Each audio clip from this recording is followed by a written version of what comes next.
C'est bon, c'est quand vous voulez. Tu te sens vraiment triste?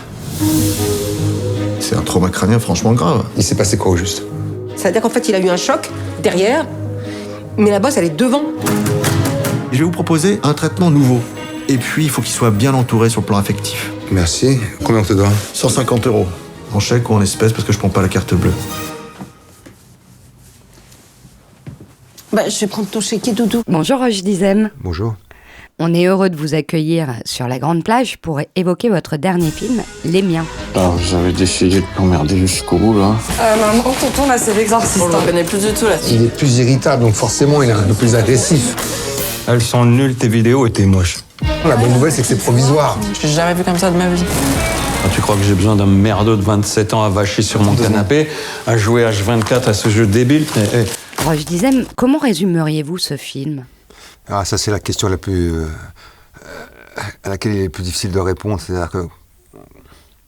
Si je dois le résumer, ce qui est quand même un rôle un peu ingrat, c'est que ça parle surtout de la famille. Mais la famille dans son ensemble, dans sa globalité. C'est-à-dire, on part sur une famille qui s'aime. Suite à un accident, il y a un déséquilibre à laquelle la famille va être confrontée. Et c'est un prétexte à parler un peu de tout ça. Des rapports entre familles, à travers les générations, à travers les rôles de tout un chacun qui sont prescrits au sein de cette famille. Donc ça parle d'amour, mais aussi de conflits, de colère, de tristesse, de combat, de tendresse. Pourquoi avoir eu l'idée de ce film et l'envie de mettre en image cette histoire ? Tout est parti, si vous voulez, pour resituer un peu le contexte dans lequel j'ai écrit ce film. J'étais, comme vous tous, confiné, et donc confronté à moi-même, et donc à une réflexion. Et ça m'a permis d'avoir le temps de penser, de me projeter, et de réaliser que finalement les sujets qu'on cherche souvent, on va dans l'extraordinaire, ou dans l'inédit, ou dans l'original, et en fait, de réaliser que simplement les sujets ils sont là, ils sont à côté de soi. Et tout est parti de cet accident qui est arrivé à mon jeune frère, qui a eu un traumatisme crânien, qui lui a fait perdre momentanément, ça a duré quand même 2 ans, sa personnalité. Et en fait, ça m'a permis aussi de réaliser que ma famille était peut-être digne d'être racontée. Et donc, c'est une façon aussi pour moi de raconter ces 50, 60 ans d'union et des décennies qu'on a traversées ensemble. Mais finalement, effectivement, ça se passe dans la famille, mais on y parle des habitudes, des non-dits, des choses qui sont ancrées, et puis d'un bouleversement qui change un petit peu beaucoup la donne. Mais c'est assez universel comme thématique. La famille, c'est universel. Et effectivement, les choses dont je parle, j'espère, je le souhaite, que chaque famille va pouvoir se retrouver, se refléter à travers ce récit. Effectivement, les rapports qu'on retrouve dans le film sont des rapports dont tout le monde a été confronté. La famille, c'est un abri qui est là pour nous protéger. C'est là où on a été élevé, c'est là où on s'est construit. Mais c'est aussi de là dont il faut aussi s'extirper pour ne pas rester circonscrit autour de ce clan. C'est important après de pouvoir ouvrir ce champ des possibles et découvrir un ailleurs. Donc, en règle générale, la famille, c'est un endroit qui nous protège, mais ça peut être aussi un endroit qui vous écrase. Qui enferme également. Donc voilà, chacun a un rapport différent à la famille, mais je crois que dans ce film, chacun y trouvera des moments, des éléments qui lui sont propres et qui lui ressemblent. Est-ce que vous pouvez nous parler justement des membres de cette famille, des acteurs que vous avez choisis pour les incarner, et de comment vous avez opéré ces choix, et comment tout ça s'est passé? Il y a eu une évidence, évidemment, pour le rôle principal, c'était de prendre Samy Bouajila, parce que avec Samy, c'est un rapport, une relation qui existe depuis presque 30 ans maintenant. On a des chemins parallèles, on a commencé ce métier plus ou moins ensemble. J'ai une admiration sans faille pour l'homme et pour son travail. Donc, dès le début de l'écriture, dès le début du processus avec Maïwenn, on a tout de suite pensé à Samy pour ce rôle. Le reste du casting, il est venu après dans une réflexion autour de Samy et moi. Et voilà, ce qui m'a paru évident, c'était d'essayer de constituer une famille qui ressemble à la mienne, donc de trouver une famille avec laquelle je puisse avoir un rapport d'amour, de relations suffisamment intenses et suffisamment fortes afin de ne pas trop fabriquer sur le tournage. Et donc, j'ai été choisir beaucoup autour de gens que je connaissais, qui me sont chers, dont Rachid Bouchareb, Oui. avec lequel j'ai fait plusieurs films, dont Indigène avec Samy Bouajila. Vous voyez, tout ça se regroupe. Parmi les enfants, j'ai pris ma fille, qui n'est pas actrice, mais qui a fait là ses débuts, et peut-être qu'elle aura envie de continuer, je ne sais pas. Ma nièce, qui, elle, en revanche, est une actrice, Anaïd Rosam, que j'ai vu grandir et dont j'ai vu, depuis son plus jeune âge, ses velléités et ce talent qui lui est propre. Voilà. Myriam Serba, qui joue ma sœur, qui avait déjà joué ma sœur dans un film précédent, dans... comment s'appelait ce film, Le Prix du succès, de Teddy Lucie Modeste. Et c'est une actrice intense, une tragédienne que j'aime profondément, et qui plus est, ressemble étrangement à ma sœur. Donc voilà, j'ai essayé de constituer cette famille d'interprètes pour représenter mes modèles. Et comme on dit, la sauce a pris, quoi. Ouais. La famille s'est opérée naturellement autour de moi, et j'ai vu des gens qui se sont entendus très vite, qui ont eu des complicités, qui ont à ce jour toujours cette complicité. Et donc il y avait quelque chose qui naissait devant moi et que j'ai essayé d'imprimer dans ma caméra. C'était à la fois émouvant, agréable et assez surprenant de découvrir ça. Et vous interprétez dans le film le rôle de Riyad, qui incarne la réussite de la famille. C'est un présentateur célèbre de télévision. Il est empreint, en tout cas, il paraît empreint d'un égoïsme sans limite, d'une empathie proche du néant. Pourquoi avoir choisi, vous, ce personnage-là ? Pourquoi vous avez voulu incarner ? Parce que c'est comment dirais-je, c'est une mise en abîme de ma propre personnalité à travers le statut qui était le mien au sein de ma famille. Donc effectivement la notoriété et puis cet égoïsme qui fait qu'on se consacre essentiellement à son travail. J'ai eu cette période-là où mon travail, mes tournages passaient avant ma famille. Donc c'est à travers ce prisme-là de mon attitude que j'ai voulu évoquer ce personnage. Donc il n'était pas question pour moi de m'épargner, de constituer un personnage magnanime, voilà, héroïque.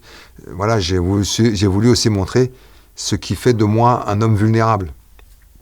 Et en fait, on y prend beaucoup de plaisir. Est-ce qu'il y a une démarche thérapeutique ? Évidemment.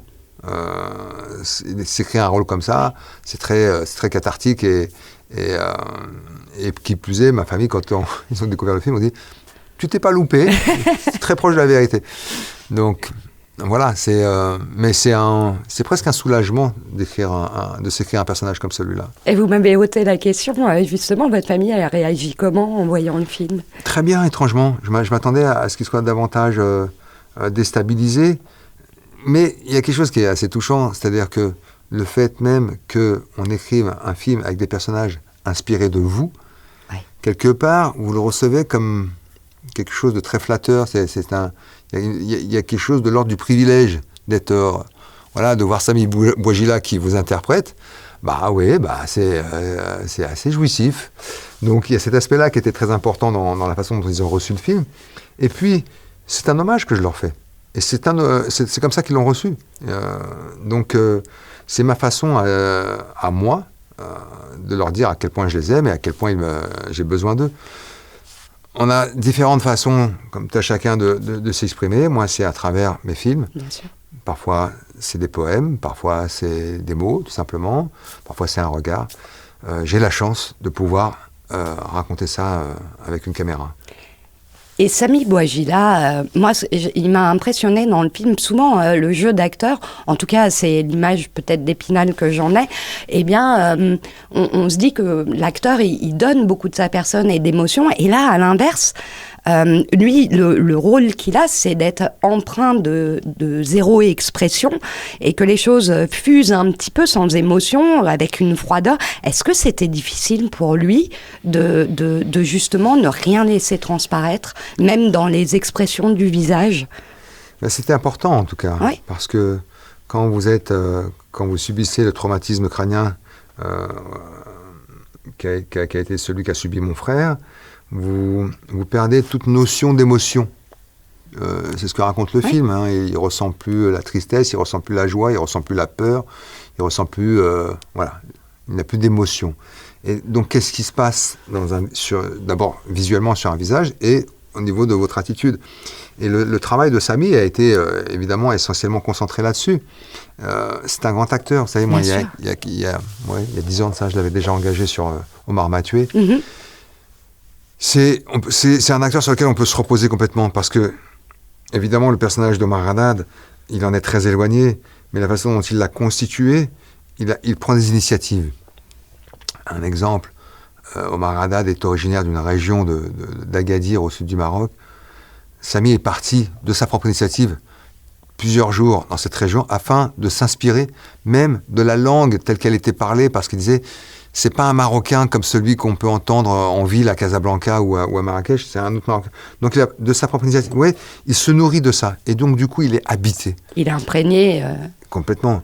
Et c'est un peu la même démarche qu'il a fait avec ce rôle. Et quand je dis que c'est un acteur sur lequel on peut se reposer, c'est qu'après nous, comme metteurs en scène, on agit par petites touches. Et j'ai parlé avec d'autres metteurs en scène qui l'ont dirigé auparavant, c'est pareil. Donc c'est des indications qu'on donne, c'est même parfois, c'est tellement, il flirte tellement avec la perfection que on en fait une différente au cas où, pour avoir de la matière, mais il a une telle rigueur dans sa façon de travailler que vous me direz c'est le b.a.-ba pour un acteur, mais on est loin de ce cas de figure en général. Et donc, du coup, il apporte ce qu'on attend d'un acteur, à savoir, il élève la proposition initiale, il la tire vers le haut. Et ça aussi, c'est quelque chose qui me bouleverse de constater ça, qu'un acteur puisse, à ce point, s'emparer d'un personnage et l'emmener encore plus loin que la façon dont vous l'avez accouché de façon littéraire. Lui, il le fait vivre de façon organique. Et donc, on rentre dans une autre dimension. Je reviens sur l'écriture. Vous avez fait le choix de coécrire avec Mai Wen, une histoire qui, au départ, est donc très personnelle. Pourquoi ce choix ? La raison la plus simple, c'est que je n'aime pas écrire seul. Je ne l'ai jamais fait, je n'aime pas le faire. C'est vraiment un moment très ingrat, le moment où on est seul devant la feuille blanche, non, devant l'écran. Mais très rapidement, pour moi, à chaque fois, quand je pense écriture, je pense qu'au scénariste. Et là, je voulais sortir du binôme que je pouvais composer parfois avec un scénariste qui était, par rapport à moi, beaucoup plus intellectuel. Mm-hmm. Là, j'avais envie de quelqu'un de plus... quelqu'un de Mai Wen, d'ailleurs, qui a une écriture plus charnelle. Voilà, c'est ça qu'elle apporte de façon tout à fait naturelle. Quelqu'un qui est vraiment... qui rentre tout de suite dans le cœur des personnages. Et quand je dis le cœur, c'est pas au sens figuré, c'est le cœur de façon... voilà, là, encore une fois, c'est de façon très organique. Elle rentre dans la chair des personnages. Et ça me permet d'aller beaucoup plus vite parce que la vraie difficulté pour moi, c'était de prendre la décision de raconter cette histoire. Et à partir du moment où j'ai pris cette décision, les choses se sont déroulées de façon assez fluide, mais j'avais besoin de quelqu'un qui me prenne la main et quelqu'un qui ait la distance nécessaire pour que je puisse raconter des choses assez personnelles, voire même très intimes, pour pas dire même secrètes parfois. Mais voilà, elle a cette distance, donc avec elle je peux y aller, et surtout je peux aller un peu plus loin que une forme de censure que je me serais peut-être imposée si j'avais été seul. Et du coup, naturellement, elle a interprété votre compagne dans le film. Ça s'est imposé ? Ça s'est pas imposé. Je crois qu'elle en avait très envie. Je crois qu'elle y a toujours pensé. Et c'est quelque chose qui m'avait échappé. Et c'est au moment où on a commencé à chercher l'actrice. J'avais proposé des noms. Puis mon producteur m'a dit, mais t'es au courant quand même que Mai Wen Encore une fois, c'est toujours pareil. On cherche ailleurs ce qu'on a à côté de soi. Et donc, quand je lui ai posé la question, elle m'a dit, elle m'a avoué qu'elle n'attendait que ça. Donc j'ai dit, mais viens, évidemment. Et puis surtout, c'était un peu idiot de ma part de ne pas y avoir pensé avant, parce qu'il y a des scènes qui sont complètement, dont elle est totalement la créatrice de ces scènes par une forme d'improvisation, mais tellement nourrie de ces semaines d'écriture qu'on a passées ensemble. Donc ça facilite aussi l'échange. Elle sait exactement où on a besoin d'aller, où il faut aller, et elle connaît cette frontière. On a un espace de liberté qui est très important, mais cette frontière toujours dans l'improvisation qui est importante. Voilà, il ne faut jamais qu'il y ait une forme de connivence entre acteurs. C'est vraiment les personnages qui doivent s'exprimer, et surtout d'avoir une réelle écoute, et nourrie de tout ce qu'on a pu faire auparavant, tout ce qui précède, tout ce qui est post-écriture, d'aller voir ma famille, de discuter avec eux, d'obtenir des informations, des récits. Elle avait toutes ces informations-là. Donc, quand on part dans une improvisation, elle est dans la vérité, elle n'invente pas quelque chose où je pourrais me poser la question de me dire, mais qu'est-ce qu'elle raconte là? On est tout de suite dans le concret. Et vous m'ôtez la question de l'improvisation parce que j'ai lu que sur certaines scènes, effectivement, vous aviez laissé beaucoup de place à l'impro, également pour des contraintes techniques, de temps. Mais ma question, c'était est-ce qu'en tout état de cause, vous aviez envie de laisser cette place-là et qu'est-ce que ça vous apporte de laisser de la place justement à cette liberté d'expression des acteurs après avoir travaillé comme vous le décrivez? Mais ce que je cherchais dans certaines séquences, notamment dans la séquence d'ouverture, et la séquence de fin d'ailleurs aussi, qui sont des moments de vie ordinaire, une famille qui se réunit autour d'un déjeuner. J'avais pas envie d'écrire ça. Simplement, c'était un déjeuner, et j'avais demandé aux acteurs chaque acteur avait une fiche qui racontait son parcours. Donc, je leur avais demandé évidemment de la lire, de s'en inspirer. Et à partir de là, pour moi, ma charge était de voler des moments de vérité. Et donc, comme j'avais tout le temps 2 caméras, il n'y avait pas de off, comme là. Voilà. Ouais. Tout le monde était toujours dans le champ. Ça permettait de ne pas se cacher. Et donc, du coup, d'être toujours, entre guillemets, vivant. Donc, ça permettait, si vous voulez, vous savez, ces moments-là où comme celui qu'on a vécu avant que ça tourne, il y a des moments comme ça où on est là, on discute un peu de tout, de rien. Très jolies chaussures, ouais, sympa. Et dis donc, c'est quoi votre monture de lunettes? Bon, on discute comme ça. Ben, c'est ces moments-là qui m'intéressent. Ouais. Et ces moments-là, il faut les voler. Donc, c'est des caméras qui tournent tout le temps. Et là, sauf qu'on était 2, mais quand c'est 15 personnages, ça donne une espèce de brouhaha avec un échange, des informations, des émotions, un partage. Il y a un vrai partage que je ne peux pas écrire. Si je leur dis « j'aime beaucoup ce que tu viens de dire, est-ce que tu peux le refaire ?» Il se met à jouer, forcément. Là, ça ne joue pas. Et c'est ça que j'ai cherché, c'est ça qu'ils m'ont donné, parce qu'en même temps, ils ont cette faculté-là aussi à oublier ce qui se passe autour d'eux. Les techniciens aussi ont cette discrétion nécessaire pour ne pas s'imposer et je dirais saboter un moment. Donc c'est assez amusant à faire, parce que vraiment c'est un échange de regard avec le cadreur pour lui dire tourne. Et surtout, comme je suis devant la caméra, je ne peux pas non plus le diriger. À lui de prendre des initiatives, et donc on devient tous metteurs en scène. C'est vraiment une mise en scène collective, pour le coup. En tout cas, ce qui est super pour le spectateur, je vous le dis en aparté, c'est qu'on est avec eux, on est dans la pièce, et c'est formidable. C'était le but. Toujours, on se demande toujours si on va y parvenir, mais c'était mon intention, en tout cas. C'est réussi.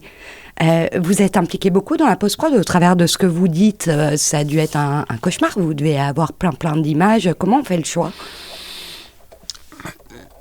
Là, j'avoue que ça nécessite de l'expérience. Pourquoi? Parce que se pose la question des scènes qu'on va garder et de celles qu'on va pas jeter, parce qu'en fait, c'est ça qui est intéressant aussi avec le cinéma, c'est que les scènes qui ne sont pas à l'écran ne sont pas mortes pour autant, elles pourront sortir un jour, on ne sait jamais. Mais en tout cas, l'expérience m'a permis de faire des choix cornéliens. Et ce qui est important quand on monte un film, moi j'ai un film qui est d'une durée d'à peu près 4 heures, la base, la matière. Et la promesse que j'avais faite à mon producteur, c'est d'en faire un film d'1 heure et demie. Donc j'ai 2 heures et demie que je dois retirer. Mettre de côté. Mais en réalité, la narration et sa structure devient assez évidente assez rapidement. C'est-à-dire qu'il faut savoir faire le distinguo entre une scène qui vous plaît et une scène qui qui raconte le film et qui l'étoffe, qui l'enrichit. Et donc, en réalité, le montage, finalement, assez vite, prend une forme tout à fait naturelle sans que vous ayez réellement des discussions autour d'une scène sur le fait qu'il faudrait la garder ou pas la garder. Il y a un moment, ça saute aux yeux. Et ça ne veut pas dire que la scène que vous ne gardez pas est mauvaise, même bien au contraire parfois. Mais qu'est-ce qu'elle apporte ? Est-ce qu'on se fait plaisir parce qu'elle est drôle, etc. Mais est-ce que si on la retire du film, est-ce que ça change la nature du film ? Est-ce que si on la garde, est-ce que ça élève le film ? Donc voilà, il y a un tri naturel qui se fait. Et en réalité, après, les questions de choix vraiment, vraiment difficiles à faire, elles tournent autour de 2-3 séquences. Oui. Donc là, effectivement, encore une fois, on s'entoure d'un groupe, d'une troupe même, de confiance, et les choix se font comme ça. La couleur de l'image, c'est des choses dans lesquelles vous impliquez, la colorimétrie, vous êtes sensible à ça également ? Oui, bien sûr, bien sûr. Oui, il faut donner la façon dont vous racontez votre film, ça donne aussi la façon à laquelle le film va ressembler, en termes de cadre, en termes de choix. Est-ce que vous serez sur pied, est-ce que vous serez à l'épaule ? Et puis, effectivement, la texture de l'image, le grain de l'image. Même le choix vous savez, il y a quelque chose que je néglige plus depuis que j'avais fait un film d'époque qui s'appelait Chocolat. C'est le choix aussi des costumes. La façon dont le costume va se marier avec le décor. Il faut essayer de penser chaque séquence comme un tableau. Si vous aimez la peinture, vous voyez bien que chez les plus grands peintres, il y a un travail sur la couleur, sur la lumière et sur la texture. Au cinéma, c'est pareil. Même si on raconte, là, pour le coup, un film très contemporain avec des séquences très ordinaires, c'est très important d'essayer de penser à ça et d'avoir un regard artistique. Qu'est-ce que vous avez ressenti quand vous avez vu le film une fois monté, une fois terminé, avec peut-être un peu de recul, quelques semaines à faire autre chose ? Qu'est-ce que vous avez éprouvé ? Quand on est metteur en scène, on ne voit pas son film une fois terminé. D'abord, il n'est jamais terminé. Puis surtout, avant de décider que ça y est, là, on s'arrête là, on l'a vu 247 fois. Donc, je ne fais pas, encore une fois, le distinguo entre le montage final et la 87e fois. C'est un accord tacite avec la production pour dire ok, bon, je pense qu'on est tous d'accord pour dire que c'est ce film-là qu'on va montrer et qu'on va donner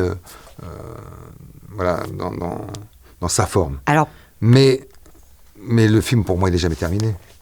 Je vous pose la question autrement. La première fois que vous l'avez vu dans un cinéma, peut-être avec du public, qu'est-ce que vous avez ressenti ?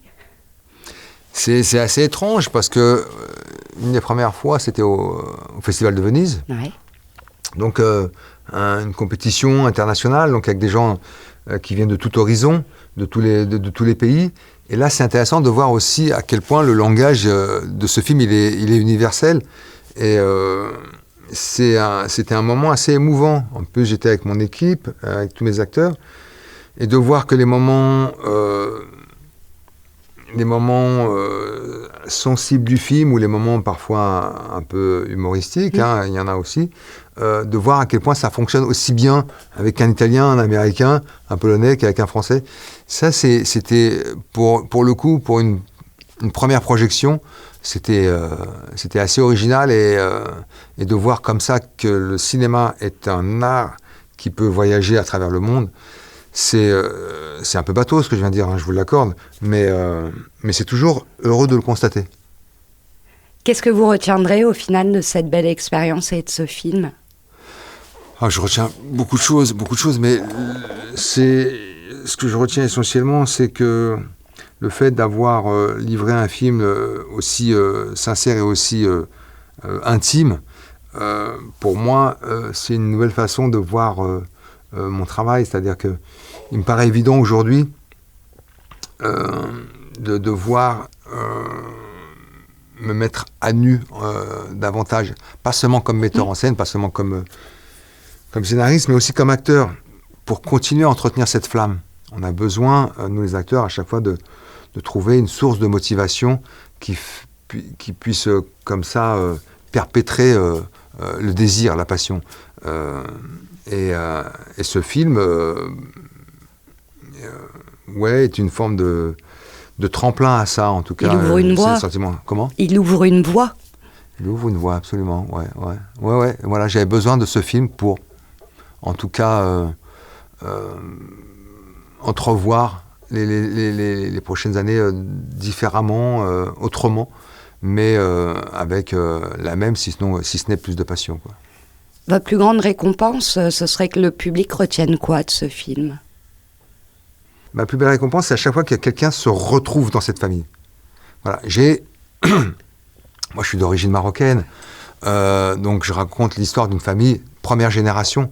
Et quand, là, on est en Vendée, la semaine dernière, j'étais à Montélimar, j'étais à Bastia, en Corse, et que voir des gens se reconnaître dans cette famille, c'est la plus belle des récompenses. Parce que, pour moi, il était important de raconter la famille sans passer par le prisme culturel ou religieux. Parce que c'est un peu souvent ce que raconte le cinéma aujourd'hui, dès qu'on a des gens d'origine africaine ou nord-africaine. Et ça, pour moi, c'est quand les gens évoquent ça en disant « j'ai reconnu ma famille », ça m'émeut. Ça m'émeut parce qu'on parle le même langage, on partage les mêmes émotions. Et c'est ce que j'ai voulu faire aussi avec ce film, évidemment. T'as ton petit frère qui est inconscient. Encore une fois, c'est moi qu'on appelle. Moi, j'aurais pu gérer, mais on me demande rien. Bah non, on sait qu'il faut pas compter sur toi. On te dit tous la même chose en fait, mais tu veux pas l'entendre. Que ce soit ton frère, ta sœur, moi, tu fais pas attention à nous. Le truc, c'est qu'en plus, tu te prives de bons moments.